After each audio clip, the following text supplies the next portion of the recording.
tidak boleh sembarangan, namun juga merupakan hasil penelitian dan pemikiran dan penelitian yang mendalam oleh para ahli pengembang.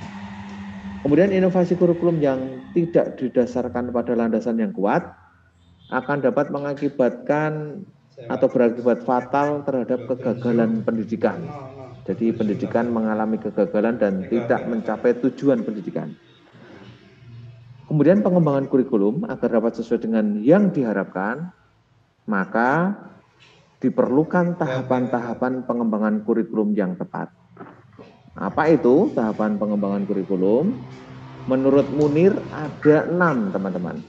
Jadi yang pertama itu ada perencanaan kurikulum, kemudian yang kedua itu ada pengembangan kurikulum, kemudian yang ketiga ada komponen tujuan, yang keempat ada komponen isi atau materi, kemudian ada komponen metode atau strategi, dan selanjutnya yang keenam ada komponen evaluasi. Begitu. Kemudian tadi yang disampaikan adalah menurut Munir, namun tahapan pengembangan kurikulum secara umum itu dibagi menjadi 3, teman-teman semuanya. Yang pertama adalah perencanaan, ya, atau perencanaan kurikulum. Yang kedua adalah implementasi atau penerapan. Kemudian yang ketiga adalah evaluasi. Boleh kita singkat dengan kata kunci perencanaan, implementasi, dan evaluasi. Begitu. Mbak Ani sudah on? Sudah, Pak Rais. Oke. Bisa disambung yang slide 5, Mbak Ani? Oh ya. Sudah muncul di situ. Ya. Terima kasih Pak Rais. Di sini saya akan melanjutkan paparan Pak Rais. Mohon maaf teman-teman. Ya, sudah dengar. Saya izin ke belakang sebentar, nggih. Bentar. Mau dilanjut, Mbak Ani. Slide 5, nggih. Pak, ini saya belum bisa share screen loh. Ini sudah saya share screen, sudah tampil. Teman-teman sudah bisa melihat. Yang share screen saya. Ini oh iya. Ini untuk slide berikutnya saya belum bisa mengoperasikan, nggih. Saya yang mengoperasikan saya, jenengan tinggal membaca itu. Coba digeser slide pertama. Oh iya. Ini sampai apa itu slide 5 ya, perencanaan kurikulum. Betul. Coba itu jenengan yang sampaikan kepada teman-teman. Monggo silakan. Mohon maaf karena ini sinyal masih belum stabil. Terima kasih teman-teman dan Pak Roes. Saya akan melanjutkan paparan dari Pak Roes untuk slide 5 tentang perencanaan kurikulum. Di sini perencanaan kurikulum meliputi perencanaan strategis atau strategis planning, yaitu perencanaan strategis dipahami sebagai kegiatan yang dilakukan dalam rangka perumusan standar kompetensi, penetapan isi dan struktur program, serta penyusunan strategi pelaksanaan kurikulum secara keseluruhan. Kemudian perencanaan program atau program planning, perencanaan program dipahami sebagai kegiatan yang dilakukan dalam rangka menyusun kompetensi dasar dari pokok setiap mata pelajaran.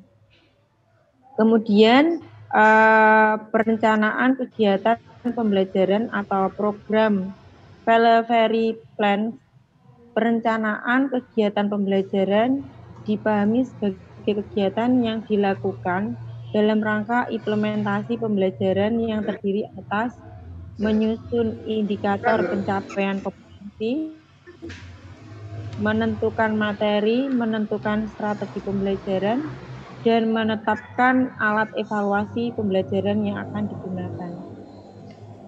Kemudian kewirausahaan berbasis kemudian perencanaan kewirausahaan berbasis sekolah atau school based enterprise. Model ini dipahami sebagai program pendidikan yang membawa kegiatan kewirausahaan ke dalam sekolah seperti restoran, pertokoan, perusahaan, perbengkelan, dan lain-lain. Model ini melibatkan peserta didik dalam pengelolaan kegiatan kewirausahaan tersebut sejak dari persiapan, pelaksanaan, sampai pada pengembangannya. Pak Rois, mohon maaf ini masih saya terkendala sinyal ya Pak, kurang nyaman, minta tolong dilanjutkan. Oke, baik. Teman-teman masih bisa memantau ya, mendengar suara saya? Masih, Bu Ani juga jelas suaranya. Oh ya, baik. Masih bisa. Oke, saya lanjutkan. Tapi kurang nyaman ini tak dulu biarkan Pak. Iya. Dibuat yang nyaman ya, Di Ani. Nah, gitu. Selanjutnya. Aduh. Selanjutnya adalah implementasi kurikulum, Mas Abdul dan rekan-rekan. Menurut Curtis R. Finch and John R. Cransilton, ada 4 model implementasi kurikulum yang dapat dipilih. Yang pertama itu adalah program pendidikan berbasis individu atau individual educational program. Model ini dipahami sebagai program pendidikan yang menempatkan peserta didik sebagai komponen utama. Sementara hal lain di luar peserta didik hanya merupakan komponen yang bersifat komplementer atau pendukung. Selanjutnya adalah pembelajaran berbasis modul. Yang dimaksud dengan berbasis modul ini adalah kegiatan pembelajaran yang menempatkan modul sebagai komponen utama. Modul pembelajaran ini didasarkan pada asumsi bahwa peserta didik akan lebih berprestasi jika dipandu oleh tujuan pembelajaran dan materi yang tersusun dalam sebuah modul.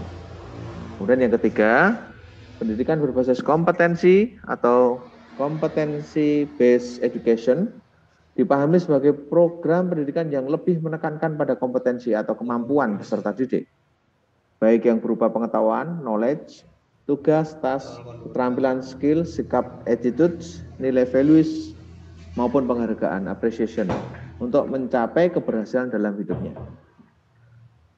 Dilanjutkan, kemudian pada bagian evaluasi kurikulum, ada 2 model evaluasi kurikulum. Yang pertama model Saylor, Alexander, dan Lewis, kemudian model CIPP dari Staffy BIM. Begitu teman-teman. Disampaikan penjelasannya di sini bahwa model evaluasi kurikulum CIPP yang diperkenalkan oleh Daniel L. Staffy BIM mendefinisikan evaluasi kurikulum sebagai proses menjelaskan secara rinci, memperoleh dan menyediakan informasi penting untuk membuat suatu keputusan. Ada 4 objek evaluasi menurut objek CIPP, model CIPP ini tadi, yaitu yang pertama konteks, yang kedua input, kemudian yang ketiga proses, dan yang keempat adalah produk. Karena model 4 objek inilah, maka penyebutannya adalah CIPP itu konteks, input, proses, dan produk. Itu tadi CIPP. Apa teman-teman? CIPP. Produk dan. Oke, baik.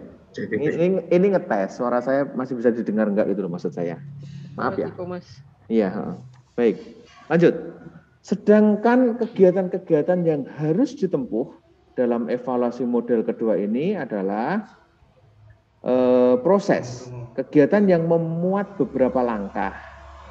Kemudian yang kedua, penjelasan rinci tentang hal-hal yang akan dievaluasi. Kemudian yang ketiga, memperoleh data untuk keperluan evaluasi. Kemudian yang keempat, menyediakan keterangan tentang tujuan evaluasi. Maaf, kurang T itu. Kemudian bermanfaat karena ada kriteria tertentu untuk kegiatan evaluasi. Kemudian informasi, yaitu deskripsi tentang data yang diperlukan. Kemudian keputusan tentang kriteria, nilai kerangka kerja, dan informasi lain yang terkait dengan evaluasi, serta yang terakhir adalah alternatif keputusan. Sejumlah respon pilihan terhadap keputusan tertentu. Begitu. Alternatif keputusan adalah sejumlah respon pilihan terhadap keputusan tertentu. Baik.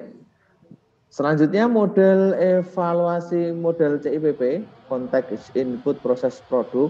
Mbak Ani, halo? Bisa mendengar atau saya lanjutkan lagi? Ini apa namanya? Gambaran skemanya ya, teman-teman. Evaluasi konteks, evaluasi input, evaluasi proses, evaluasi produk. Saya kira sudah terjelas di slide sebelumnya. Kemudian penjabarannya satu persatu. Yang pertama adalah evaluasi konteks.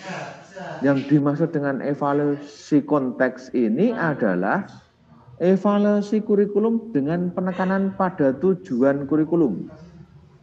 Dengan dasar ini, data yang diperlukan untuk bahan evaluasi konteks adalah dokumen tentang rumusan tujuan kurikulum, baik tujuan institusional, tujuan kurikuler, maupun tujuan pembelajaran umum dan khusus.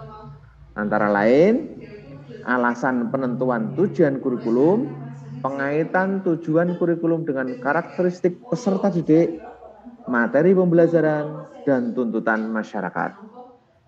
Selain itu, kriteria untuk melakukan evaluasi konteks juga berupa kejelasan, ketidakambiguan, dan kemudahan rumusan tujuan kurikulum untuk dipahami. Ini tentang evaluasi konteks. C-nya ya. Kemudian yang kedua, evaluasi input atau I-nya tadi, yang I tadi.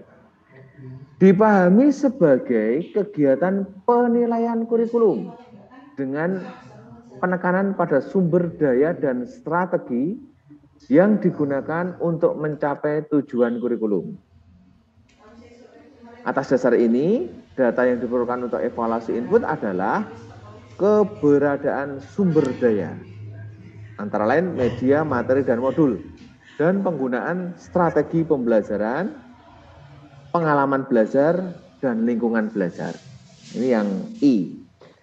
Saya lanjutkan. Kemudian yang P, evaluasi proses. Yang dimaksud dengan evaluasi proses itu adalah kegiatan penilaian kurikulum dengan penekanan pada proses implementasi kurikulum dari awal hingga akhir.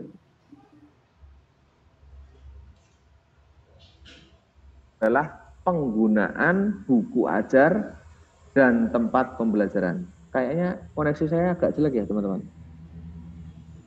Bisa didengar? Pak Rois. Oh jelas. Baik. Jelas Pak Rois. Baik. Kemudian P yang terakhir teman-teman, yaitu evaluasi produk, dipahami sebagai kegiatan evaluasi dengan penekanan pada dampak kurikulum terhadap kiprah alumni di tengah-tengah masyarakat. Atas dasar ini, data yang diperlukan untuk evaluasi produk adalah jumlah lulusan dan keterterimaannya, ya, masyarakat terhadap lulusan tersebut, begitu. Jadi lulusan tersebut diterima atau tidak oleh masyarakat, bagaimana jumlah lulusan tersebut diterima atau asas keterterimaannya bagaimana, tinggi atau tidak, begitu. Oke, baik. Selanjutnya adalah prinsip pengembangan kurikulum, teman-teman. Ada 7. Mbak Ani, halo? Ya Mas, sudah. Ya. Itu sudah tampil belum? HP. Maafkan. Oh ya, saya lanjutkan apa jenengan? Mas Rois saja dulu, soalnya ini saya pakai HP enggak nyampe. Oh iya. Baik. Oke. Selanjutnya adalah prinsip pengembangan kurikulum, teman-teman. Ada 7, sorry.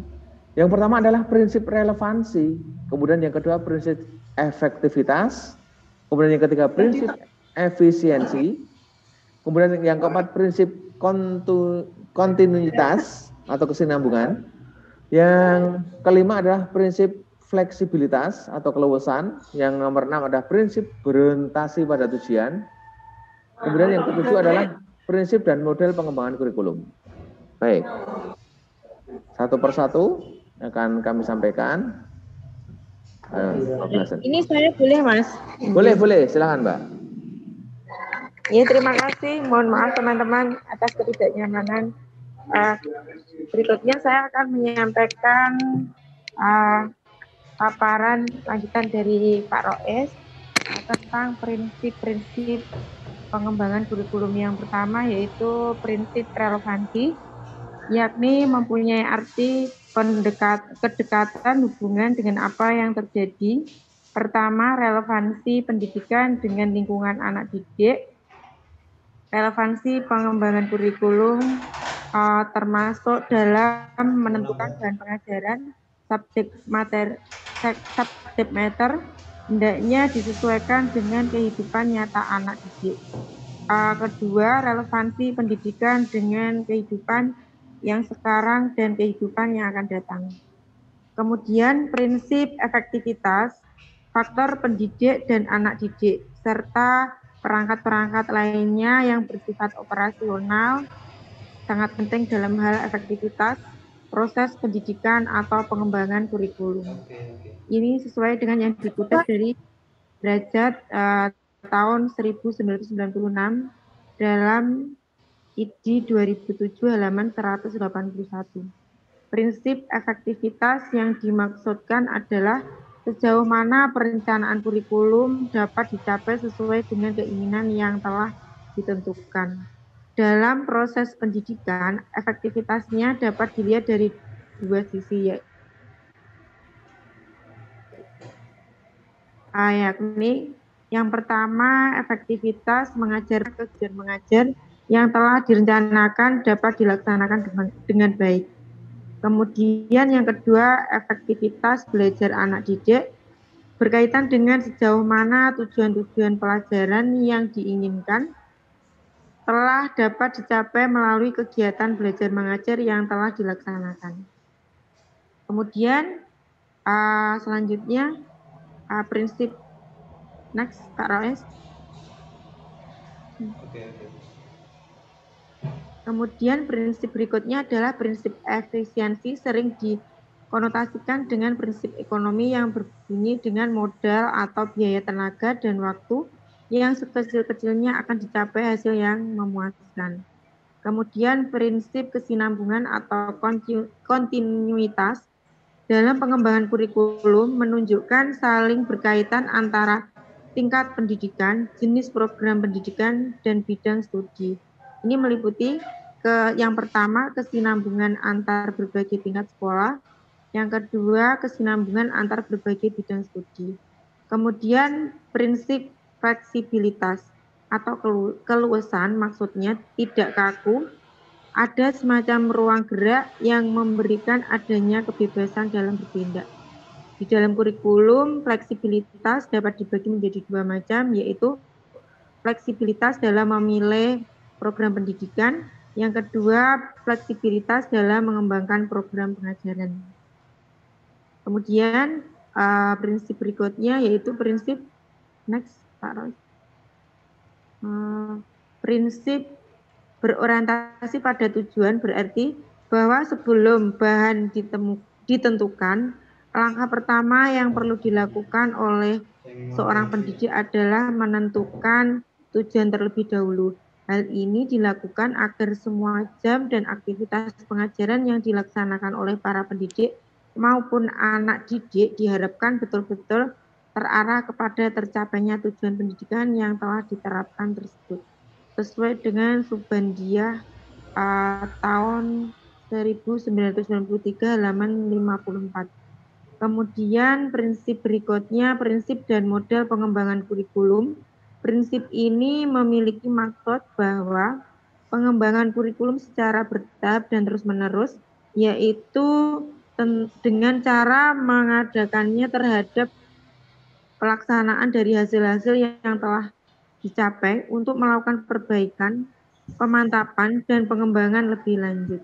Ini menurut IBIT halaman 55. Demikian paparan kami, saya kembalikan ke Pak Rois. Baik, terima kasih Mbak Ani. Kita berganti peran ini. Ya, teman-teman, monggo kalau ada yang ingin ditanyakan atau ingin ditambahkan dalam paparan yang kami buat ini, kami persilahkan. Silakan teman-teman.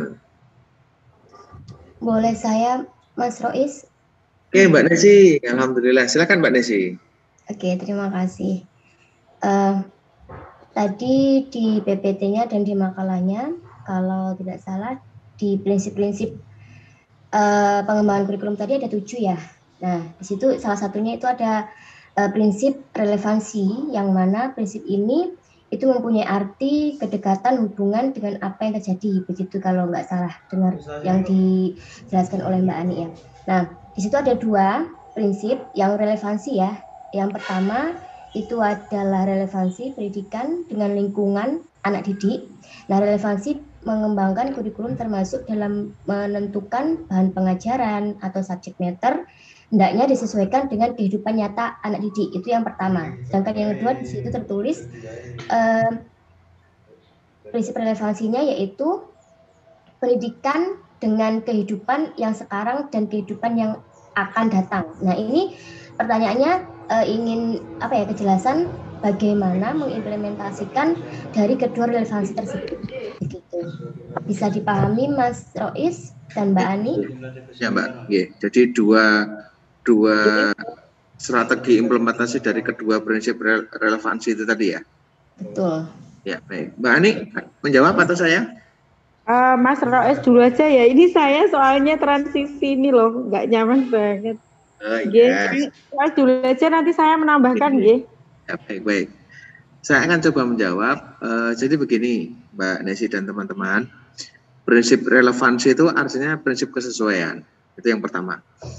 Prinsip ini, saya ulang lagi, ada 2 jenis, yaitu relevansi eksternal dan relevansi internal. Relevansi eksternal artinya kurikulum harus sesuai dengan tuntutan masyarakat yang ada pada masa kini maupun kebutuhan yang diprediksi pada masa yang akan datang. Nah, itu penjelasannya. Kemudian kurikulum harus bisa menyiapkan program belajar bagi anak-anak untuk menyiapkan anak-anak agar bisa beradaptasi dengan masyarakat, memenuhi harapan dan kebutuhan masyarakat serta situasi dan kondisi masyarakat di mana dia berada. Kurikulum bisa memenuhi relevansi eksternal apabila para pengembang kurikulum memiliki pengetahuan dan wawasan tentang kehidupan masyarakat pada masa kini dan masa yang akan datang. Nah, prinsip relevansi eksternal itu dibagi menjadi 3. Yang pertama, relevansi sosiologis, artinya proses pengembangan kurikulum harus relevan atau sesuai dengan kondisi lingkungan hidup peserta didik. Yang kedua adalah relevansi epistemologis, artinya isi kurikulum harus sesuai dengan tuntutan ilmu pengetahuan dan teknologi. Kemudian yang ketiga adalah relevansi psikologis, artinya isi kurikulum harus sesuai dengan tuntutan dunia pekerjaan dan profesi peserta didik. Itu termasuk dalam relevansi eksternal. Kemudian yang internal atau relevansi internal yaitu kesesuaian antar komponen kurikulum itu sendiri. Bahwa kurikulum itu merupakan sebuah sistem yang dibangun oleh subsistem atau komponen tujuan, isi, metode, dan evaluasi untuk mencapai tujuan tertentu. Belajar dan kemampuan siswa. Kemudian kurikulum yang baik itu memenuhi syarat relevansi internal, yaitu adanya koherensi dan konsistensi antar komponennya. Hal ini harus diperhatikan karena setiap tujuan tertentu akan menuntut adanya isi, metode, dan sistem evaluasi tersendiri. Ketidaksesuaian dalam komponen ini akan menyebabkan kurikulum tidak bisa mencapai tujuan secara optimal. Nah, kemudian implikasi dari prinsip ini adalah para pengembang kurikulum itu memang benar harus memahami tentang jenis dan hakikat dari tujuan kurikulum, isi kurikulum, metode pembelajaran, dan sistem evaluasinya. Jadi begitu yang bisa saya tambahkan untuk menjawab pertanyaan dari Mbak Nesi. Mungkin ada tambahan dari Mbak Ani? Ya, terima kasih Pak Roes ya, tambahan. Terima kasih Mbak Nesi yang sudah menjawab, mengajukan pertanyaan, dan Pak Roes yang sudah berusaha menjawab. Ya benar yang telah dikatakan dijawab oleh Pak Roes. Saya sifatnya di sini menambahkan memang untuk pengembangan kurikulum itu harus ada saling relevan ya, relevan dengan kebutuhan peserta didik dan relevan dengan lingkungan. Menurut saya setelah ini saya mengajar ini dari pergantian dari kurikulum KTSP ke kurikulum 2013 ini relevansinya itu sebenarnya masih ada ya di sini. Kembali lagi relevansi terhadap kebutuhan peserta didik. Jadi untuk pengembangan inovasi kurikulum itu memang harus ada relevansi meskipun ada beberapa perubahan, akan tetapi masih ada relevansinya dengan mungkin kurikulum sebelumnya ya, sebelum diperbaiki. Mungkin seperti itu Pak Rois, tambahan saya Mbak Nesi. Mungkin ada teman-teman yang ingin menambahkan dari pertanyaan Mbak Nesi dan penjelasan dari Pak Rois. Monggo silahkan. Mungkin dari Pak Wahdan ini. Pak Wahdan mau menambahkan, nggak apa-apa. Mas Abdul. Monggo Mas Abdul ingin menambahkan menurut perspektif Mas Abdul itu gimana kurikulum inovasi pengembangan kurikulum ini? Monggo Mas Abdul. Kok gitu? Jadi saya malah mau tanya ini kalau boleh. Tanya, tapi monggo tidak apa-apa. Saya nanti buat kisahnya. Tanyaannya bukan hanya untuk penyaji saja, tapi untuk teman-teman dan juga mungkin saya. Kalau saya baca-baca di artikel Anik dan Mas Rois secara sekilas itu komplit mulai dari perencanaan sampai evaluasi kurikulum.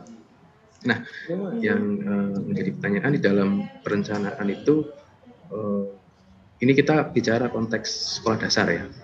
Kita bicara konteks sekolah dasar.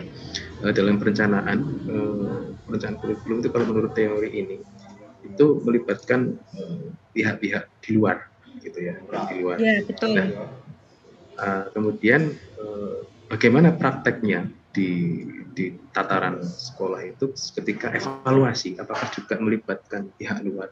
Kalau melibatkan, perannya itu sebagai apa, bagaimana, dan bagaimana sih kita, apakah semua pihak itu dilibatkan atau ada kriteria tertentu pihak luar yang terlibat dalam evaluasi?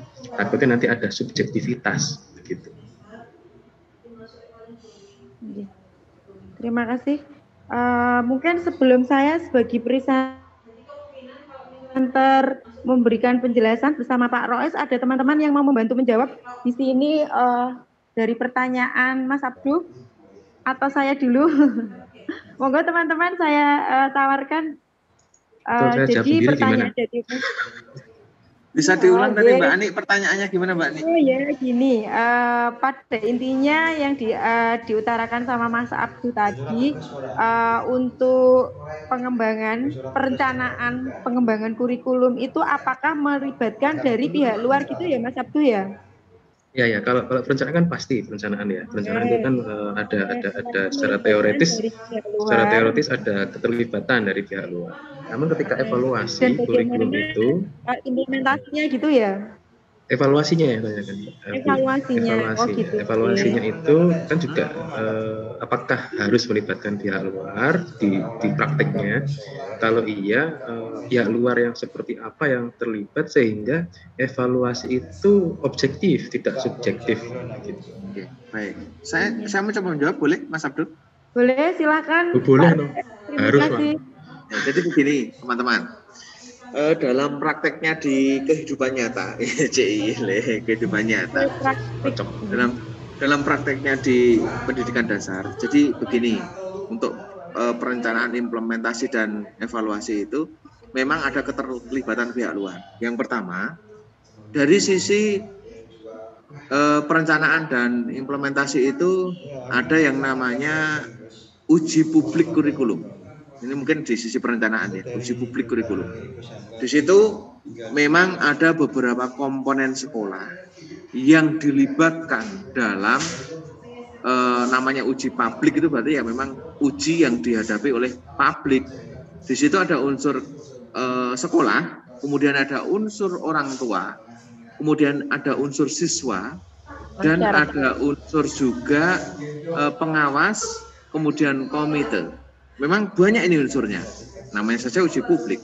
Nah, kemudian di situ, ya memang sebetulnya yang terjadi realnya itu kadang kalau anak-anak gitu ya, anak-anak mungkin kelas 6 atau kelas 1, kelas 7 begitu, mengikuti uji publik kurikulum memang ya biasanya mereka mendengarkan gitu ya. Tapi dalam praktek uji publik kurikulum itu memang beberapa komponen memberikan masukan. Ya, beberapa komponen memberikan masukan. Saya kurang lebih 1 bulan yang lalu uji publik juga. Salah satunya diberikan masukan, ini hanya contoh ya teman-teman. Salah satunya diberikan contoh oleh masukan kemarin itu oleh komite. Kebetulan beliau dosen UNJ juga. Itu memberikan masukan tentang bagaimana meningkatkan kemampuan guru dalam menulis karya ilmiah. Nah ini yang diberi masukan kemarin itu. Nah ini menjawab apa yang disampaikan oleh Mas Abduh tadi. Nah bagaimana dalam sisi evaluasi gitu? Sisi evaluasi sebetulnya kalau dalam praktek di kehidupan nyata atau di pendidikan itu saya belum begitu menemukan ya Mas Abduh ya. Artinya memang mungkin dari sisi evaluasinya itu setiap kali tahun ajaran begitu, kemudian ada uji publik kurikulum selanjutnya, biasanya sebuah institusi pendidikan atau satuan pendidikan kalau di tempat kami memberikan sebuah angkat kepuasan, Mas. Angkat kepuasan. Yang isinya juga salah satunya artinya ketika angkat kepuasan itu diisi oleh siswa, kemudian diisi juga oleh orang tua. Di situ saya juga bisa menilai bahwa ini merupakan kontrol juga terhadap konten kurikulum yang kita sajikan.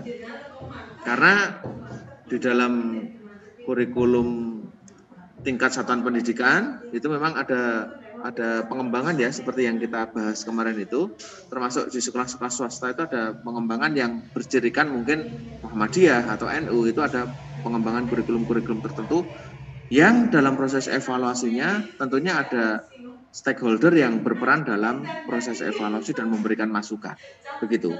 Salah satunya dengan angkat kepuasan pelanggan begitu. Bukan pelanggan ya, angkat kepuasan wali murid begitu. Itu yang saya pahami dari yang ditanyakan Mas Abduh. Mungkin salah satu cara evaluasinya seperti itu. Begitu Mas Abduh? Iya. Sedikit jawaban dari saya. Iya. Saya mau menambahkan dari jawaban Pak Roes. Jadi untuk implementasi dan evaluasi kurikulum ini memang kita mungkin saya sebagai guru SD negeri dan Pak Roes guru SD swasta. Ini mungkin ada perbedaan ya, meskipun pada prinsip pengembangannya itu semua sekolah itu sama. Hanya saja mungkin di sini itu mungkin standarnya itu berbeda.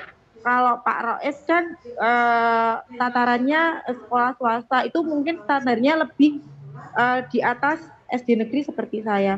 Jadi menurut ini yang sudah saya praktikkan, yang sudah ada di sekolah saya untuk pengembangan inovasi kurikulum, ini setiap tahun itu kita dari pihak sekolah itu mengajukan penyusunan kurikulum. Jadi itu memang masuk ke pembiayaan juga ya. Jadi untuk setiap tahunnya itu sekolah diwajibkan untuk mensosialisasikan untuk inovasi pengembangan kurikulum ini. Nah, melibatkan guru, kepala sekolah, kemudian orang tua, stakeholder yang terkait seperti pengawas dari dinas pendidikan, kemudian ada sosialisasi, jadi ada workshop gitu ya. Jadi sekolah mengajukan draft kurikulum, perbaikan kurikulum dari sebelumnya. Ini draft rencana kurikulum kita untuk tahun pelajaran ini mau berjalan ini. Ini disosialisasikan, kemudian dievaluasi kalau memang ada yang perlu diperbaiki juga diperbaiki, direvisi. Nah, kemudian untuk evaluasi itu memang dari pihak-pihak yang diundang untuk workshop ini, evaluasi kurikulum itu diminta untuk memberi masukan. Kekurangannya apa, yang perlu ditambahkan apa, dari komite itu ya, komite sekolah, pengawas, guru itu semuanya diminta untuk memberi review terhadap draft kurikulum yang diajukan itu. Kemudian kalau sudah, itu ada finalisasi. Seperti yang dikatakan Pak Roes tadi, kalau Pak Roes kan kepuasan tadi ya, kepuasan itu tadi, karena kan orang Pak Roes mungkin swasta, kalau saya kan SD negeri. Jadi stepnya untuk pengembangan kurikulum di sekolah dasar ini sesuai praktik, itu setiap tahun itu memang sekolah diwajibkan untuk menyusun inovasi kurikulum dari tahun ke tahun. Jadi jangan sampai kurikulum tahun pengembangan ya, kurikulum dari tahun sebelumnya sama tahun yang akan datang itu ada bersamaan. Jangan sampai ada bersamaan. Harus ada inovasi kurikulum di dalamnya, meskipun itu cuma sedikit. Kemudian setelah di workshopkan, disosialisasikan, kemudian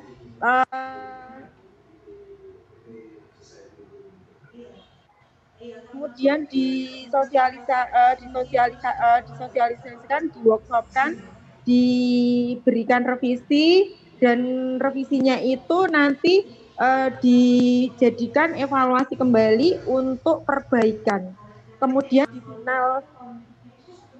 difinalkan, nah itu menjadi kurikulum yang akan dipakai untuk tahun berikutnya, tahun yang berjalan itu maksudnya, hasil dari masukan, evaluasi dari guru-guru, komite, pengawas.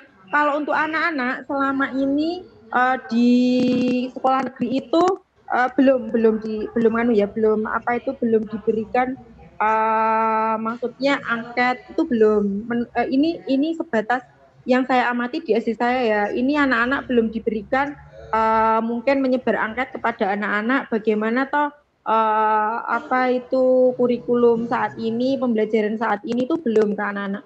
Kalau untuk komite, guru, pengawas itu memang setiap tahun harus ada apa itu inovasi dari sekolah tersebut hubungannya dengan draft pengajuan kurikulum yang akan digunakan dalam tahun pelajaran yang akan berjalan. Seperti itu Mas Abdul.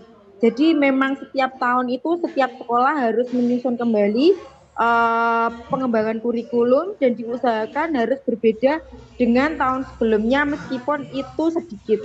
Setidaknya ada perbedaan seperti itu. Terima kasih Mas Abdul. Mungkin ada teman-teman yang sesama guru seperti saya mau menambahkan. Bukan nih. Merespon terlebih dahulu Bu Anik dan Mas Rois. Nggih, monggo Mas Abdul. Tadi memang sudah ada semacam pola ya, setiap tahun sudah terpola adanya evaluasi tersebut. Kalau saya perhatikan, ya betul. Kalau saya perhatikan memang polanya seperti itu, hampir sama antara swasta dengan negeri. Yang membedakan nanti adalah pencirinya. Misalkan di swasta ada penciri apa, di negeri ada penciri apa, maka penciri kurikulum itu bagaimana mengevaluasinya. Nah, yang menjadi permasalahan di sini nantinya ketika sekolah itu tidak memiliki komite yang ada di sekolah itu, wali murid yang ada di sekolah itu tidak memiliki cukup kapabilitas untuk merespon evaluasi atau merespon kebijakan-kebijakan dari sekolah. Misalkan mohon maaf di sekolah-sekolah yang berada di luar daerah yang tertinggal dan lain-lain di 3T itu ya. Nah itu kan maka sekolah akan kesulitan melakukan pengembangan kurikulum, apalagi evaluasi, pengembangan aja kesulitan. Nah ini mungkin bisa menjadi pemantik untuk teman-teman ketika akan mengembangkan disertasi. Bagaimana sih evaluasi berbasis konteks? Evaluasi atau pengembangan kurikulum berbasis konteks. Ada mungkin wawasan orang tua, wawasan komite di daerah-daerah yang itu kan orientasinya sekolah, apakah betul sekolah yang penting siswanya sekolah atau ada harapan-harapan dari orang tua. Anak saya sekolah biar begini. Nama itu dari harapan orang tua itu disusunlah kurikulum, dikembangkan kurikulum berdasarkan harapan-harapan orang tua tersebut. Nah, atau pasti berbeda harapan orang tua yang di kota, yang di desa, pegunungan. Itu bisa barangkali ada teman-teman yang nanti tertarik untuk mengembangkan instrumen tersebut. Iya, terima kasih Mas Abduh. Saya ingin mau menambahkan kembali dengan adanya ini tadi ya, penjelasan dari Mas Abduh untuk menguatkan dari pertanyaan dan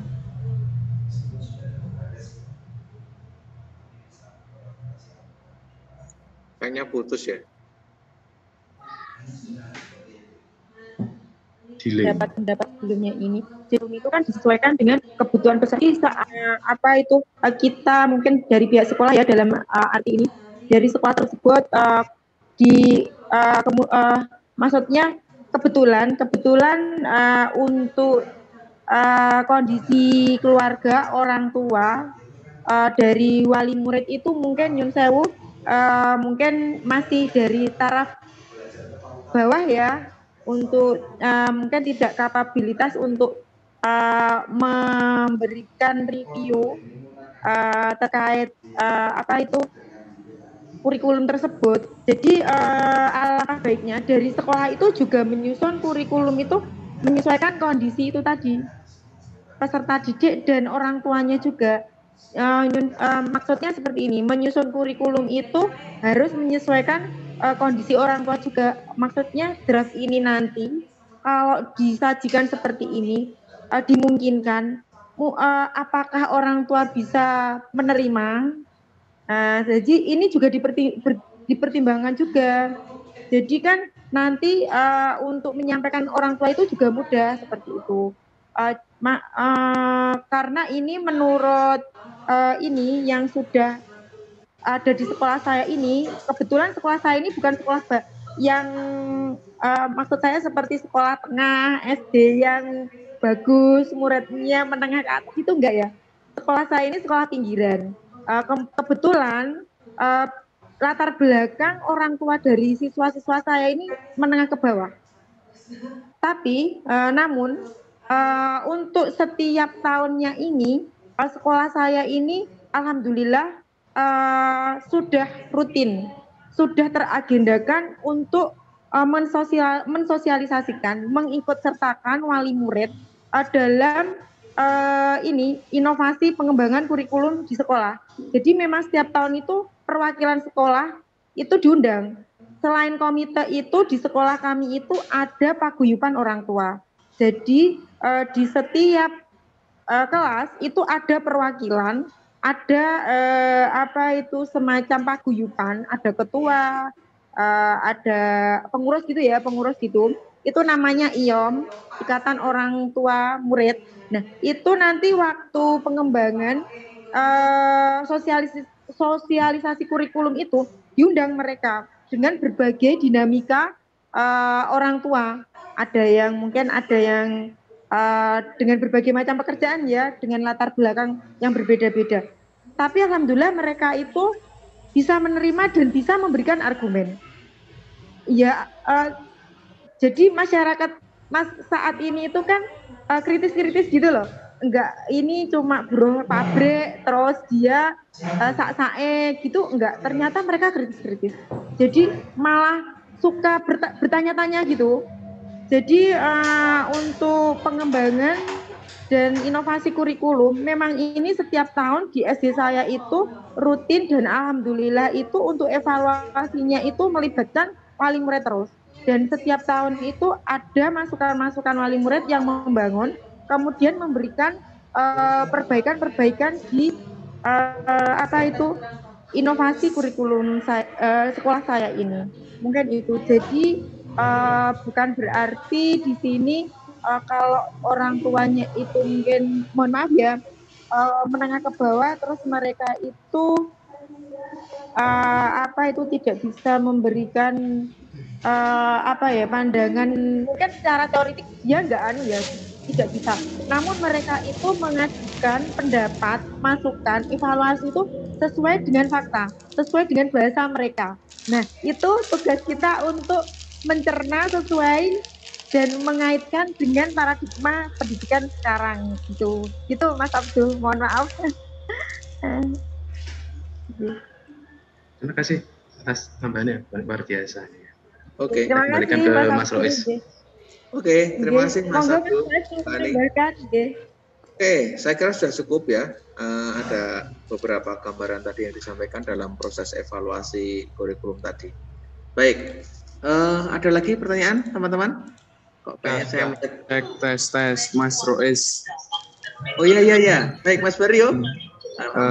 Mau tanya Mas, mohon maaf kalau sedang disambi juga.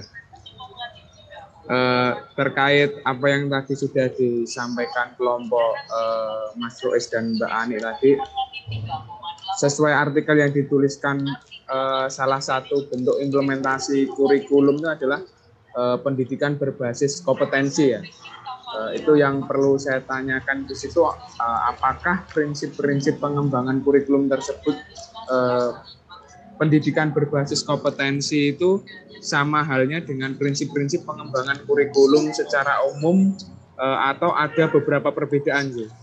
Oke, yang dituliskan tersebut prinsip-prinsipnya. Mohon Mas Rois, Mbak Ani, matur nuwun. Baik. Oke, terima kasih Mas Barrio. Saya jawab dulu ya, nanti Mbak Ani mungkin menambahkan. Secara umum pada intinya sama Mas. Namun ada kekhasan atau kekhususan yang menjadikan ciri khas pengembangan implementasi kurikulum pendidikan berbasis kompetensi. Adapun prinsip-prinsip implementasi kurikulum berbasis kompetensi itu diantaranya yang pertama adalah proses pengembangan kurikulum KBK itu harus dilakukan dengan memperhatikan prinsip. Ya, prinsipnya yang pertama itu adalah peningkatan keimanan, budi pekerti luhur dan penghayatan nilai-nilai budaya sesuai dengan tujuan pendidikan nasional, yaitu membentuk manusia yang beriman dan bertakwa. Yang kedua adalah prinsipnya adalah keseimbangan etika, logika, estetika dan kinestetik, pembentukan manusia yang merupakan yang utuh, yang kemarin kayaknya kita bahas di kuliah kemarin ini. Insan Kamil ini kemarin, masih ingat Prof. Selamat saya. Merupakan pembentukan manusia yang utuh merupakan tujuan utama pendidikan. Manusia utuh adalah manusia yang seimbang antara kemampuan intelektual, sikap, moral, dan keterampilan pengembangan. Dan keterampilan. Yang ketiga adalah penguatan integritas nasional. Ya, kemudian yang keempat adalah perkembangan pengetahuan dan teknologi informasi. Kemudian yang selanjutnya adalah pilar pendidikan, yaitu belajar untuk memahami, belajar untuk berbuat, dan belajar hidup dalam kebersamaan. Kemudian yang selanjutnya adalah komprehensif dan berkesinambungan. Kemudian selanjutnya adalah belajar sepanjang hayat, dan terakhir adalah dikembangkan dengan prinsip diversifikasi atau sesuai dengan satuan pendidikan, potensi daerah, dan peserta didik. Mbak Ani boleh menambahkan? Oh ya, terima kasih Mas Roes. Ya, pada intinya sama ya untuk prinsip pengembangan kurikulum antara kompetensi dan ya tadi ya sama prinsip kurikulum pada umumnya. Saya setuju dengan Mas Roes dengan ulasannya tadi. Jadi sesuai dengan praktiknya untuk prinsip-prinsip pengembangan kurikulum berbasis kompetensi dan pada umumnya itu sama memang.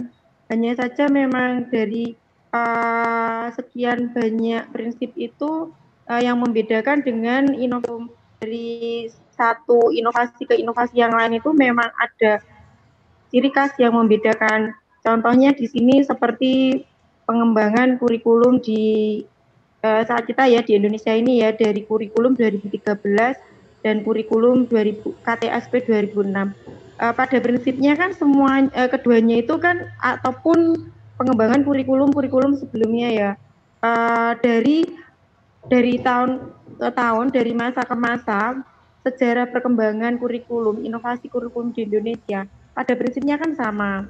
Dari kurikulum KBK 2004, KTSP 2006, kurikulum 2013, semuanya pada prinsipnya sama. Hanya saja dari setiap inovasi kurikulum tersebut itu mesti punya ciri khas. Kalau di kurikulum 2013 ini kan tematik ya, ada prinsip-prinsip tema di situ. Kalau 2006 kemarin itu KTSP itu cenderung kemuatan pelajarannya, tidak tematik seperti itu. Kalau kompetensi KBK 2004 itu cenderung ke kompetensi yang dititik beratkan seperti itu. Mungkin itu yang saya tambahkan, Mas Roes. Oke, Mbak Ani.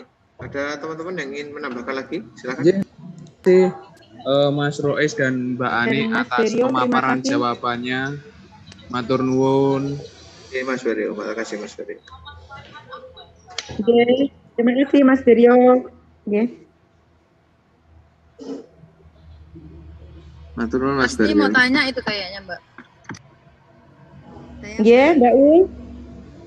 Oke, Bu Kasni mau menambahkan? Silakan. Oke, Bu Kasni. Ya. Terima kasih atas waktunya. Setelah saya membaca ini ya, membaca ini rangkuman PPT-nya panjenengan, ini saya kok jadi miskonsep ya. Karena yang jenengan bahas di sini itu kok agak jauh dari judul gitu loh. Kenapa? Karena judulnya kan dimensi pengembangan kurikulum ya. Nah, setahu saya yang namanya dimensi pengembangan kurikulum itu ada 6 dimensi. Yang pertama adalah ini, kurikulum sebagai suatu ide, itu dimensi yang pertama. Yang kedua, kurikulum sebagai suatu rencana tertulis, itu dimensi yang kedua. Dimensi yang ketiga adalah kurikulum sebagai suatu kegiatan. Yang keempat, kurikulum sebagai suatu hasil belajar. Yang kelima, kurikulum sebagai suatu disiplin ilmu. Dan yang keenam, kurikulum sebagai suatu sistem. Nah, di situ tak baca itu kok jadi muter itu loh. Artinya dimensinya malah nggak kena itu loh. Mungkin nanti bisa dijelaskan oleh Prof. Ani, karena saya dari mikir kok dimensinya orang yang dibahas ya gitu. Mungkin jenengan membahasnya agak menggo, tapi ini apa ya, isi dari dimensi itu sendiri tidak tercover di dalamnya. Begitu.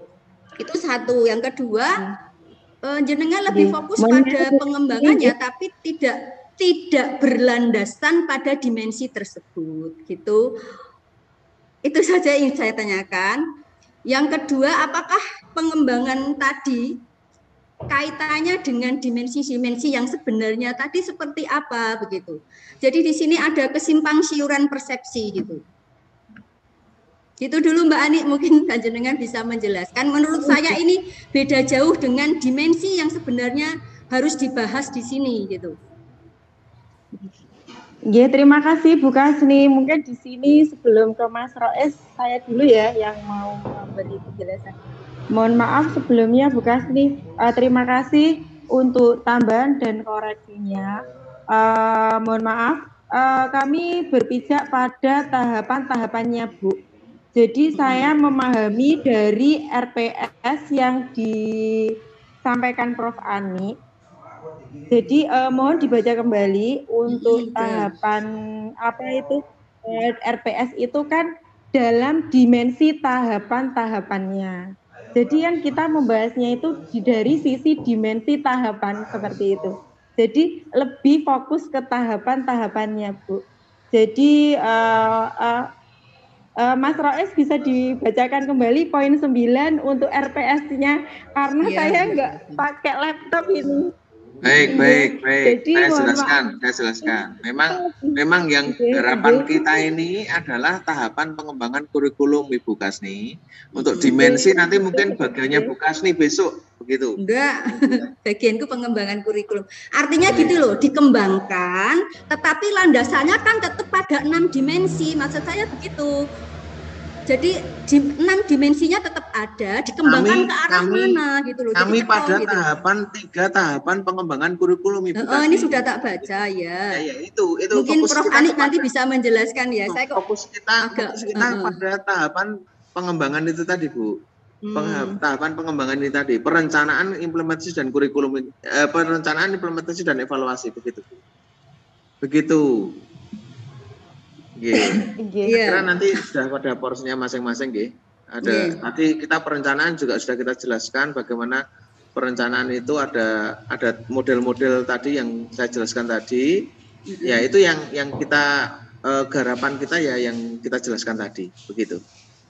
Sehingga kok tak pikir-pikir kok larinya dari waktu ke waktu sama gitu loh, bahasan kita itu dari waktu ke waktu tuh sama terus karena enggak ada identitas tertentu gitu loh. Iya. Dari sisi pembahasannya gitu. Ya, pembahasan kita memang mirip-mirip Bu. Dari ini sudah pernah kita bahas juga di kelas. Ya enggak apa-apa karena memang yang kita bahas memang kurikulum itu agar secara utuh nanti bisa dipahami oleh teman-teman begitu. Nuwun. Nggih, minta mohon Prof Anik untuk di penjelasannya nggih Prof. Prof Amir.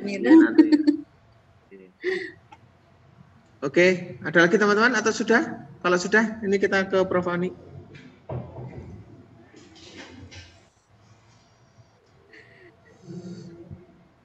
Bapak, Prof Ani. Ini Prof Ani di chat karena ada rapat saya standby nggih. Gitu. Ibu Ani. Karena Mas Rois, aku maca ning buku itu memang seperti itu. Jadi dimensi kurikulum ki bang asli ono 6, tapi itu jauh ke sana gitu loh. Makanya aku tak goleki ini benang merahnya sulit itu. Iya. Nggih, Bu Kasni. Mungkin nanti bukunya yang dibaca Bu Kasni malah bisa di-share di grup Bu, biar teman-teman menambah. Nah gitu kan kita itu belajar kan ada dasarnya. Kalau kami kan membuat paper itu dasarnya jurnal Bu, hasil penelitian. Jadi bukan blog ya. Jadi untuk paper kami ini kan dasarnya itu dari sumber jurnal-jurnal hasil penelitian kajian literatur sebelumnya. Dan kami lebih spesifik di tahapan-tahapan, dimensi tahapan-tahapan. Jadi untuk RPS-nya itu kan berjudul mahasiswa dapat menjelaskan pengembangan kurikulum dalam dimensi tahapan-tahapan. Ada dimensi kan? Itu dimensinya masih lanjut, dimensi tahapan-tahapannya gitu. Jadi kita membahas pada dimensi tahapan-tahapan. Sisi apa gitu loh maksudnya. Dari dimensi sisi apa? Di sini kebetulan kan yang menekankan itu dimensi tahapan-tahapan. Maka dari itu kami membatasi di bagian tahapan-tahapan. Dan ini kan kita terbatas waktu memang. Ya, jadi membuat paper itu kan juga kita harus menyesuaikan waktu yang disediakan. Kita waktu satu pertemuan ini kan 1,5 jam. Kalau kita membahas terlalu jauh, terlalu global, nanti kan waktunya juga tidak ringkes ya. Tak sampaikan ringkes aja ya dalam beberapa kalimat ya. Misalnya gini, tak ingat-ingat nih. Misalnya kurikulum sebagai suatu ide, maka kurikulum itu harus selalu dinamis, harus selalu berubah sesuai dengan tuntutan zaman, kebutuhan peserta didik, minat, kebutuhan masyarakat dan sebagainya. Penjabarannya nanti pengembangannya seperti apa. Itu dimensinya itu. Jadi akarnya itu dari situ. Kemudian dimensi yang kedua adalah kurikulum sebagai suatu rencana yang tertulis, maka kurikulum itu sebagai dokumen tertulis yang wujudnya mudah dilihat, mudah dibaca, mudah dianalisis oleh seorang ahli, oleh guru, oleh tenaga kependidikan, dan orang-orang yang berkepentingan di dalamnya. Kemudian dimensi yang ketiga, kurikulum sebagai suatu kegiatan, jadi real kurikulum. Jadi artinya semua kegiatan yang dilakukan oleh sekolah itu harus sudah ada di dalam rencana kurikulum. Jika sebuah sekolah atau institusi melakukan kegiatan, entah itu berupa peningkatan profesi guru atau kegiatan di luar sekolah, tetapi kegiatan tersebut belum tertulis di dalam kurikulum, maka kegiatan itu bukan sebagai real kurikulum, bukan kurikulum. Di luar kurikulum, tidak bisa dibenarkan karena apa? Belum pernah tertulis dalam kegiatan itu. Itu saya begitu.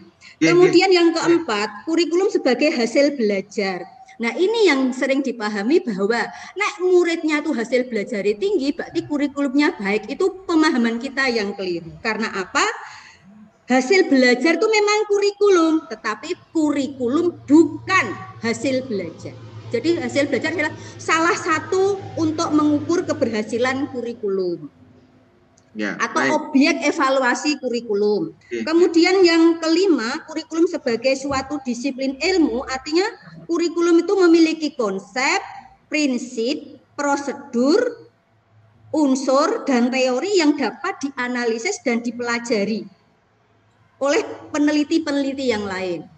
Dan yang keenam, kurikulum sebagai suatu sistem, artinya kurikulum itu ya bagian dari sistem pendidikan gitu. Jadi dari situ nanti iso dikembangkan jauh ke sana, tapi kan akarnya ada gitu loh. Jadi nek ditarik benang merah, iki ketemu, gitu. Aku mau coba ketemu, kira ketemu. Iya, karena bukan itu bahasan kami, Bukas nih, bukan itu bahasan. Ya itu makanya sing bener iki dimensi kayak gitu. Nah, cuma nanti biar Prof Afin aja yang menjelaskan. Ya, besok kita ora mis konsep ngono lho maksudku. Prof Ani itu sedang rapat, besok akan dijelaskan. Ya, betul. Kita akan sharing. Ya betul, masukan dari Mbak Kas itu sangat luar biasa, nanti menjadi bahan bagi kelompok yang akan membahas tentang 6 dimensi itu tadi. Begitu nggih, matur nuwun teman-teman atas masukan dan saran-sarannya. Ya Pak Rois. Oh ya, silakan Mas Arifudin. Tidak. Nggak jadi. Cukup. Siap kata Pak Sarifudin, Mas. Oke, baik. Ya, baik. Ada lagi atau kita sudahi saja? Wes kesel. Prof Ani Tuwin bisa menjawab. Dan kita ramai. Iya, Mbak Ani Tuwin. Ya, baik. Terima kasih ya, teman-teman. Sementara kita akhiri dulu. Ini kita sampai jam berapa? Gimana deh saya? Kita sampai jam berapa? Jam 1. Jam 12 lawe. Ini sudah jam 1 waktu Indonesia Tengah. Kurang. Jamil lendet. Oke, baik. Ini Prof Ani kayaknya sudah keluar ini. Tidak isek. Sudah kok. Udah nggak ada. Dili isek, dili wong loro. Udah nggak ada. Nah, pripun iki? Kalau di jadwal masih 30 menit. Ono bener. Prof Ani Prof Ani Tuwiningsih. Onone Tuwiningsih. Ya, baik. Oke, teman-teman, kita tunggu aja dulu. Kita sambil sharing-sharing dulu, monggo silakan. Ya, sambil mutu-mutu rasa. Mbak Indri sudah sehat? Bismillah, Mas. Mohon doanya. Benar, suaranya masih serang basah ya. Flu. Dek, flu, Dek. Mas Roes ya, aku ora ditekoni ya. Dia pripun nih? Yo ngalah. Kan yo tekokne anggotane to. Ketua sing perhatian ngono ta. Ya iya to, yo. Mbak Tia iki kok kayak poso. Pripun? Nyun sewu Pak Roes. Pripun menika diskusinya masih berlanjut atau kembali ke Prof Ani, J? Ya, ini Prof Ani sudah keluar, sayang. Adanya Bu Ani. Adanya Bu Ani. Selanjutnya yang akan memimpin Prof Abdul. Oke, mari kita Mas Rois, maaf mau tanya, itu kan berdoa Prof sebelum Mars makan itu linknya dikirim ke Prof Mars ya atau gimana ya? Ya, link blognya dikirim ke Prof Mars. Aku belum kirim juga. Ya, matur nuwun. Aduh. Wes diakhiri, Mas. Gidere. Tapi aman nggak? Di jadwal itu 12.50. Nanti khawatirnya Prof Anik masuk kembali. Ya, mending biarpun nggak ngapa-ngapain standby. 15 menit lagi. Kita salah, no. Monggo teman-teman, gini saja. untuk mengisi waktu yang masih ada ini, monggo yang mau menambahkan. Dari Pak Wahdan ini sebagai kiai kelas kita ini belum memberi penengah. Monggo Pak Wahdan. Pak Gito. Ya emang dongo sebelum makan, itu makan siang. Saya jelaskan minggu depan. Dipersilakan monggo perspektif Pak Wahdan gimana untuk pengembangan tahapan pengembangan kurikulum ini. Monggo Pak, mboten napa-napa. Kan semuanya itu boleh berpendapat toh, pada prinsipnya negara demokrasi sama. Allah apik ditampa wong pendapate wong ki apik kabeh ra ono sing elek. Mas Rusli makan apa itu enak sekali. Ya saya jelaskan minggu depan. Oke Mbak, ayo mari makan. Apik to jawabannya dah. Makan. Cekak aos. Mas Rusli ini kursinya mirip-mirip kursinya Prof Slamet, jangan-jangan. Lah pripun niki di rumah Prof Slamet, Mas. Udah sembuh. Ini maksudnya kalau tidak dilanjutkan nanti takutnya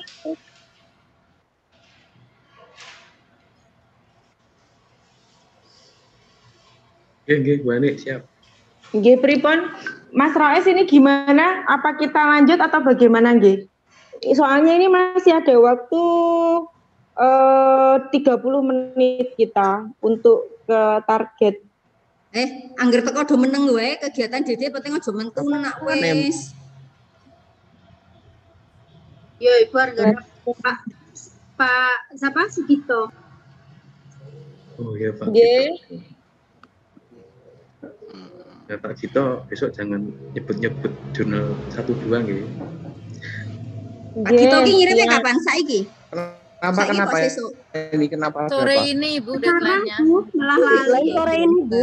Sore ini deadline-nya iya. Aku rong bar. Gentus bar video syuting mozaik. Mozaik apa? Mozaik kata-kata mutiara iki lho. Senang. Aduh. Itu masuk kurikulum apa Bu Kasni?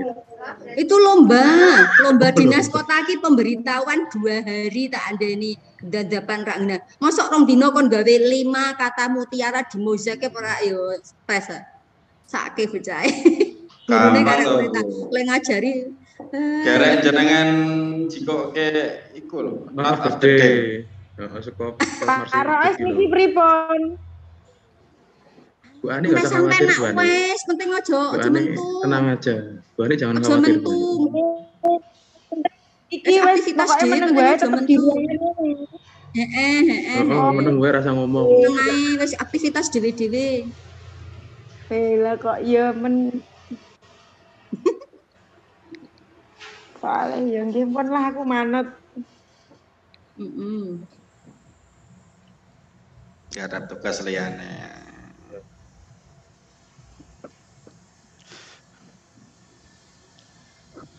Mbak Tia ngombe dhewe.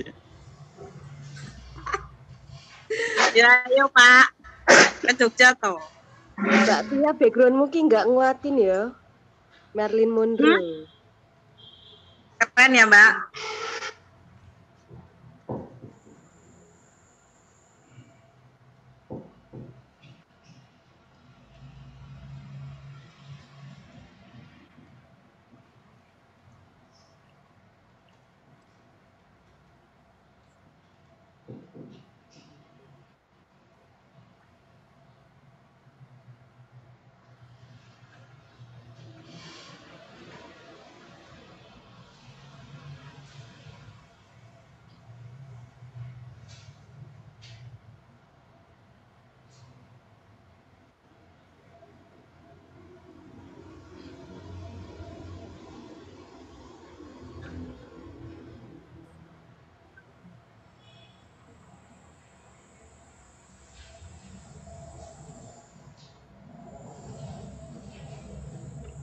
Omben-ombenane Mbak Prabandari ki biru, klambine biru.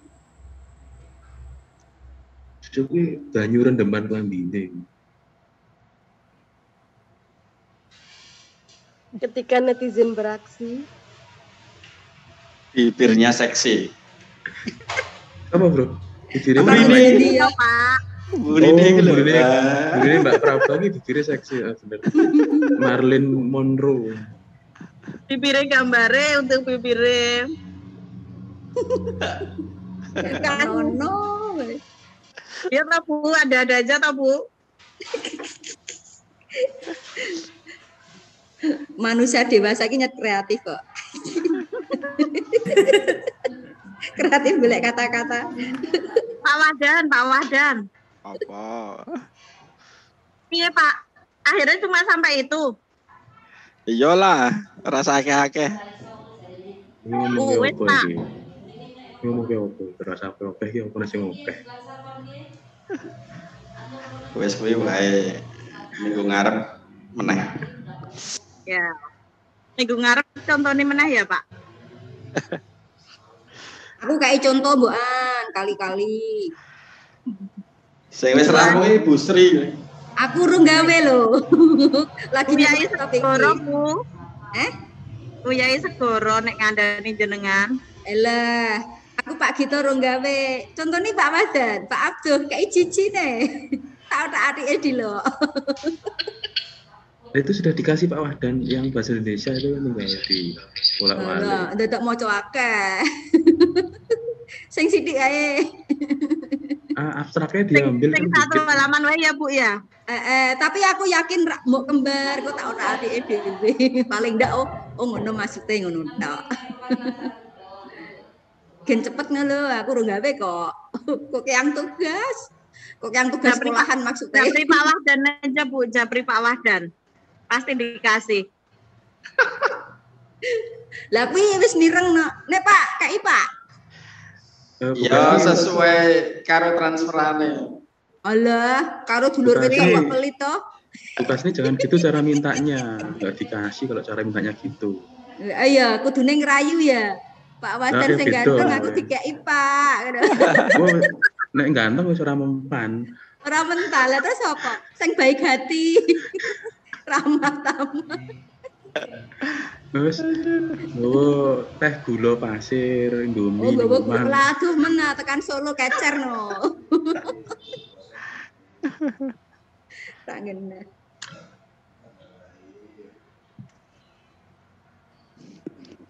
Mbak Wulane wis rampung kabeh, anteng ning mobil. Pak Marsigit ngirim saiki ya. Raketan separuh ya, Pak? Ya, pokoknya kirim. Gue ngirim pokoknya Bu. Ya, iki lagi urung bar ya. Mbak Ulan ini kayak navigator rally nganggo headset, kurang nganggo helm. Teman-teman tanya dong, yang tugas Pak Marsigit itu sebenarnya bentuknya kayak artikel di blog apa? Kayak ngon Mas Sandi tadi tuh makalah. Soalnya aku nggak buat makalah, Hi. Kok makalah barangnya loh? Sama Mbak, sama saya juga. Bukan makalah gitu, ya?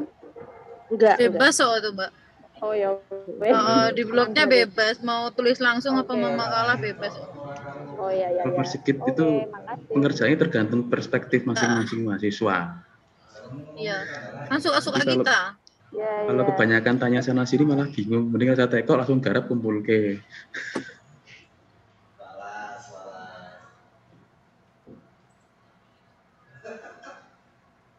Berarti 21 misalkan mengalami ya 21. Ini kuliahnya sudah selesai atau belum, Mbak? Belum. Derek Mbak Esti. 5 menit lagi. 20 menit lagi. Kalau sesuai jadwal.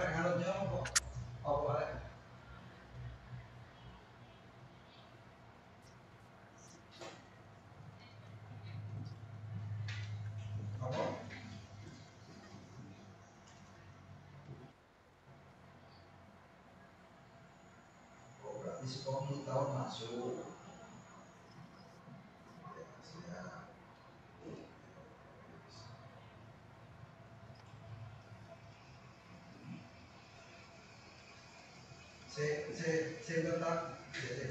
Halo, Cek.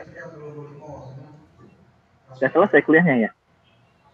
Belum, Mas Ali, belum. Iya ya. Tunggu Mas Ali. Ini- Silakan Mas Ali. Langsung Ini mulai Mas Ali. apa itu Pak diskusinya Abdul sudah Prof Ani ini kan terpental keluar. Nah, kita menunggu sampai jamnya selesai gitu ceritanya. Ada mau yang ditanyakan ke saya? Boleh, silakan biar hidup lagi. Ngapunten teman-teman dan aktif saya. Bu Ani, Ya, enggak, Bu Ani sudah makan belum? Nggih, Mas Abdul pripun? Bu Ani sudah makan belum? Ini pertanyaan loh. Dereng. Saya belum makan siang. Waduh, sama. Wes warek aku. Warek itu kenyang maksudnya. Kenyang pertanyaan ya, Mbak. Kenyang itu menyenangkan. Besok itu Menyenangkan starternya Mas bahagia. Ali loh. Aku Pulang nih mobil toh, posisi Mas pulang po. Ali. Nah, Iya, Dik. Bu. Iya, posisi pulang. Neng kene nek rung jam 2 rung entuk Dik, absene wis jam 2. Kok jam 2 Solo malah jam 3:30 toh aku. Tapi kan kadang- setu Prayu. Iya, Setu harusnya Prayu. seperti itu. Lah, Harusnya setu jam 3 mlebu, pulangnya, loh. Bu. Setu mlebu ki wajibe jam 2, ora wajib tekan jam 5, tekan jam 4. Baulan yang punya dinas kok. Tadi itu baru ada kegiatan di Dignas, terus ya udah selesai langsung sekalian Langsung kabur. ya. Oh, absennya ora berkot, Dik. Enggak, itu Oh, kuwi santai. pinter-pinternya kita aja biar enggak menyakiti hati temen. Oh, tenan toh. Nek absen barcode kan harus di apa? Satminkal. Kudu ning titik lokasine kuwi, ra iso mentu. Lah nek aku jauh yo tetep ora wani mulai selawe kilo. Nek cedak ya mulai sik turu sik balik nang absen. Di sini masih pakai fingerprint, Bu. Jadi kan fingerprintnya masih bisa dihack. Jadi Wah. aman. Heeh. Aman Sulaiman berarti. Ya biar satu sekolah tentrem, jadi enggak ada berantem-berantem karena absen.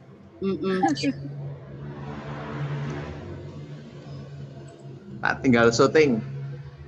Pak Roes ki lagi syuting apa gitu Pak Roes? Ada itu loh. Sayembara Digdas itu loh. Yang video. Lah kowe Mbak Wulan ikut jenenge nggak? derek kuwi ta Pak Roes?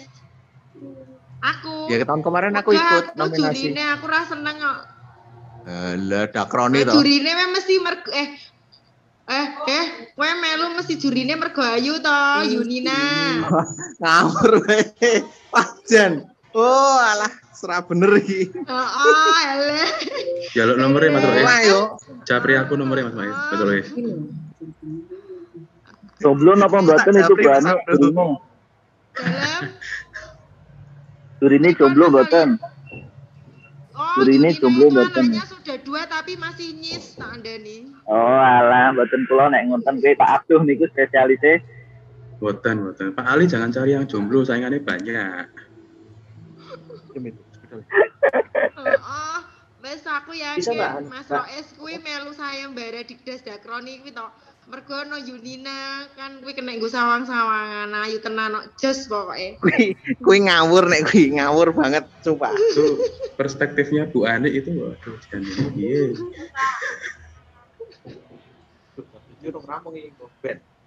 Sejune ning kene ora nek sing kenal Yunina, makanya aku ngomong Yunina. Jadi aku langsung googling iki, langsung googling ya. Weh ra ngerti jajal ketikan Yunina resmi Prananta ning Google. Wah, wonge ayu jos nyis-nyis kae. Andani kok tenan. Kon jenengan orang ngabari aku. Terus aku sak tim karo wadan kowe iki aku. Nek ngerti ngono aku melu. Semangat banget Pak Wahdan ki. Pak, nanti tak jadi wae. Yunina ki piye? Tapi ketoknya cantikan Bu Ani kok, Bu. Oh, banget. Dari sedotan. Iki lho Mbak, kayak anu nih, kayak properti nih. Mantap, Saiki wis ora aku saiki lagi seneng publikasi ya. Engko kan bergurune ngene Pak Wahdan karo Pak Abduh. Aku ora seneng publikasi, aku senengnya syuting-syuting. Ini kan publikasi dalam bentuk digital visual audio visual. Ini Bu Ani dalam bentuk tulisan. Nah, Betul. verifikasi. Ini gimana ini teman-teman kuliahnya kok malah tekan dindi iki piye iki? Yo Kak, yo.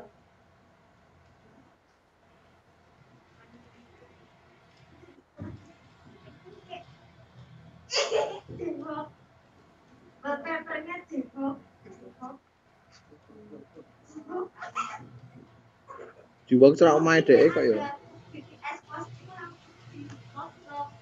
Ayo urutannya, sini lagi. Sapa kuwi mau? Pepsin sapa iki?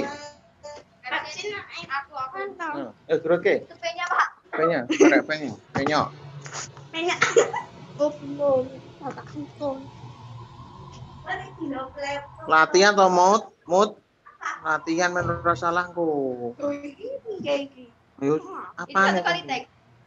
Satu kali tek no. Ya Allah. Ya Allah, ini kenapa? Ini kenapa kena?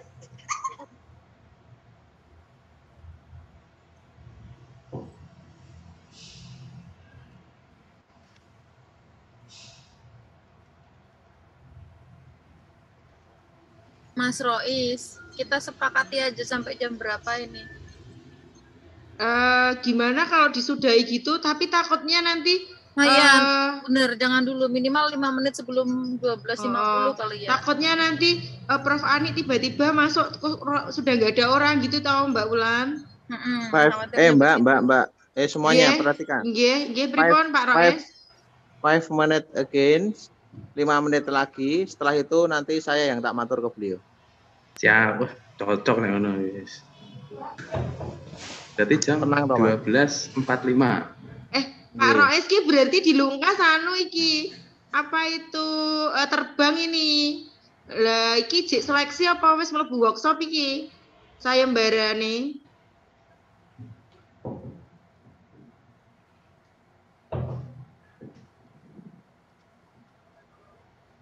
Wong ngale.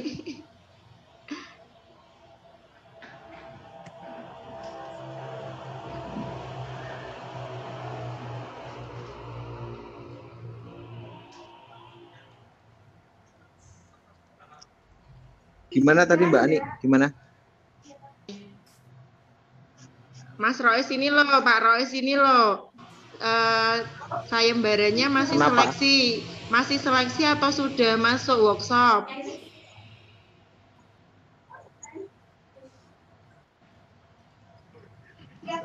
Saya seleksi Mbak. Aku meh tak gue gayeng-gayeng kok Mbak. Soalnya kan aku tiap tahun ikut. Kemarin berarti yang di Bogor itu anu ya, ikut ya? Gonku salah itu direktorat salah teknis, jadi tempatku nggak bisa masuk. Padahal aku udah syarat administrasi udah lolos. Ya Dok, iki Dok. Mana siapa nih? Siap-siap ya. Aku sing meringat saiki.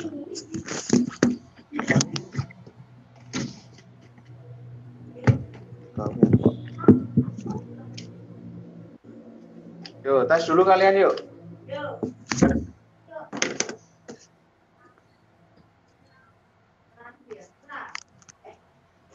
Ojo ayo. Mbak Wulan masih ada Mbak Wulan? Masih Mas pripun? Setelah itu sinten nggih? Setelahnya dirimu, saya tak lihat. Aku ana tugas mendadai esok terbang. Aku khawatir jam itu di pesawat atau gimana? Pak Al Muntakoh Sin. Aku cek jadwal terbang dulu. Maaf ya Pak Al.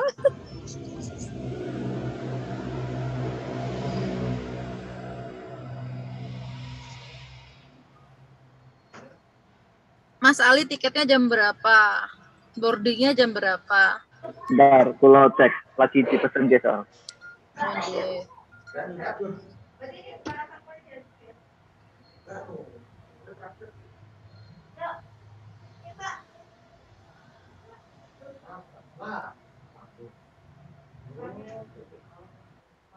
Ojo apa bulan? Itu Pak, apa startup starternya Pak gitu besok. Mestinya Mas Ali. Mas Ali apa baru bentrok katanya. Tapi lagi dilihat dulu jadwalnya. Setelahnya Besok Mas ya? Ali, Pak Al iya. Belum tentu Mas Ali ngecek dulu katanya. Oke. Manut. Oke. Jam 12 sih berangkat sih. Kayaknya aman enggak? Kalau jam 12 kan berarti boardingnya lebih awal, nggak aman, Mas. Pak Al, gimana Pak Al? Ngapunten Pak Al. Ya, besok ya? Nggih, kula ceng kalih Pak Al nggih. Yo. Matur nuwun Pak Al. Oke, sama-sama. Satu.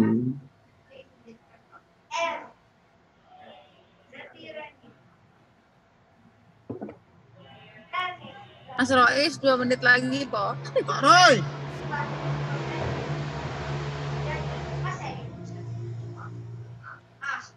Asam klorida. Asam klorida mengasamkan makanan.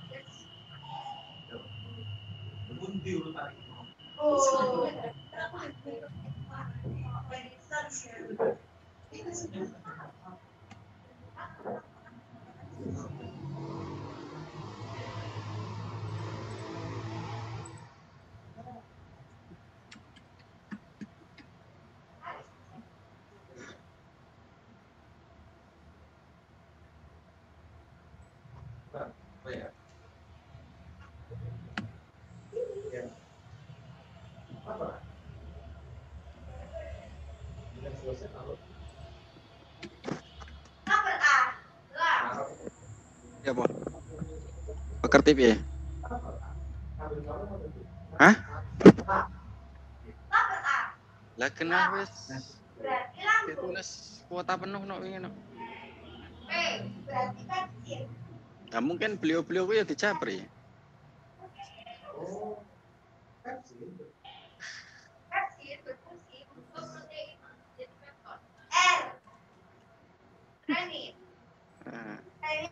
berfungsi mengubah protein jadi kasein. A. Asam klorida. Asam klorida berfungsi mengasamkan. Oh, boleh tak patah nih.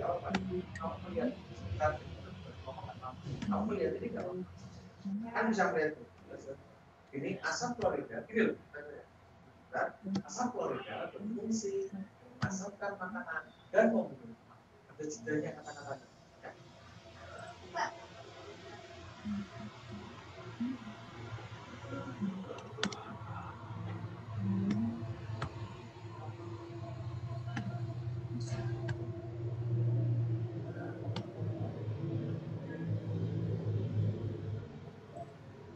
Yuk, berdiri. Ini ya, ada jedanya. Lapar. Wah. Terus.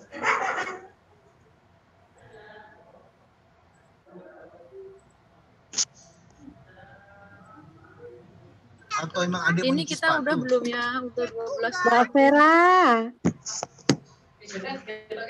Halo sayang. Halo. 5 menit lagi. 5 menit lagi, 12.50 selesai. Patuh banget ya kita on time. Mbak Indri, halo Mbak Indri. Ya, halo. Mas Ali, hai.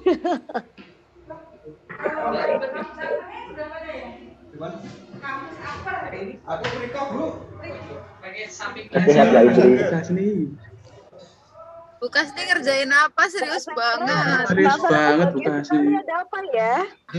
Aku kok curiga kamu bahagia sekali Mbak Vera. Harus bahagia toh. Kayak